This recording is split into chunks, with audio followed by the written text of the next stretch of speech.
Radio Network, and it's time to take our look at the midday livestock trade with livestock market analyst Kyle Bumsted. And it seems to be a fairly quiet day out there today, Kyle. Cattle back to the upside. Tell me what you're seeing out there.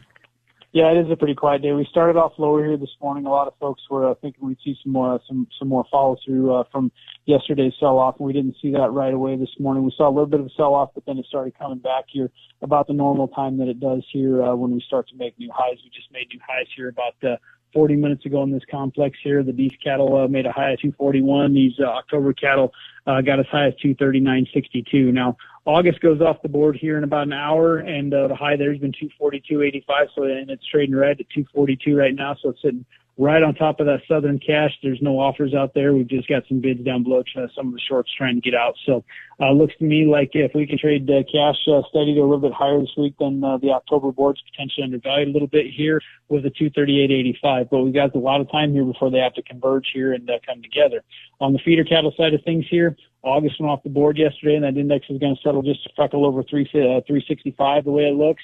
And not too far away from where it printed there yesterday and where they went off at. But we got September trading on 363.5 and the October at 363.40. And we've got about 3 weeks before they've got to get met up there and converge with the index. So these feeders can do anything they want. Doesn't matter what the cash wants to do. If the money flow wants to take some money off the table, then reload and go long, they can do that because they've got some time here before it's got to come back together. That is livestock market analyst Kyle Bumsted. If you'd like to talk to Kyle about the livestock markets, call him at 308-708-7340. Do remember, trading futures and options involves risk of loss and may not be suitable to all investors.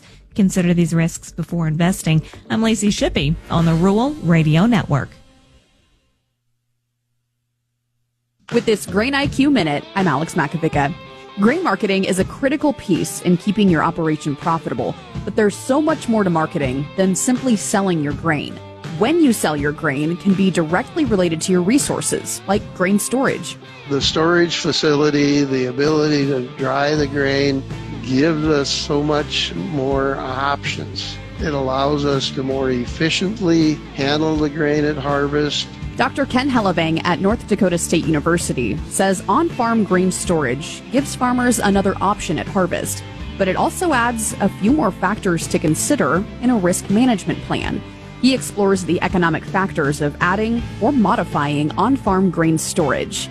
Grain IQ, the grain marketing podcast, helping you be more profitable. Subscribe and listen on Spotify, Apple Podcasts, YouTube, or the Rural Radio Podcast Hub. Grain IQ is brought to you in part by Nebraska soybean farmers and their checkoff. Welcome back to the Rural Radio Network. I'm Lacey Shippey with a check of your markets. Commodities are still mixed, kind of getting to the upside out there right now. Corn higher as the market is trying to decide whether a drier August was enough to lower the production potential with that big yield. Yesterday's export report from the USDA showed another 82.3 million bushels of new crop sales to bring the total to 739.1 million bushels, double what the sales were at this time last year. Soybean futures are starting to bounce back a little bit here. The National Drought Monitor expanded the area of U.S. soybeans in drought to 11%, up from 3% just 2 weeks ago. And wheat is getting a little spillover support from corn this morning. December corn is up 9 1/4 at 419.5. March up 9 3/4 at 437 1/4. May up 9 3/4 at 447 1/2. November soybeans up 4 1/4 at 1052 1/4. January up 3 1/4 at 1070. March up 2 3/4 at 1084 3/4. December Chicago wheat up 4 1/4 at 533 1/4. March up 5 at 551. December Kansas City wheat up 3 1/2 at 519 1/4. March up 3 1/2 at 539 1/2. September soybean meal down 120 at 285.10, and September bean oil down 61 cents at 51.14. October live cattle are up 215 at 239.07. December up 180 at 240.40. September feeders up 222 at 364.02. October up 210 at 363.62. December lean hogs are up 60 cents at 87.57. February up 50 at 89.80. And Class 3 milk down 7 cents at 18.08.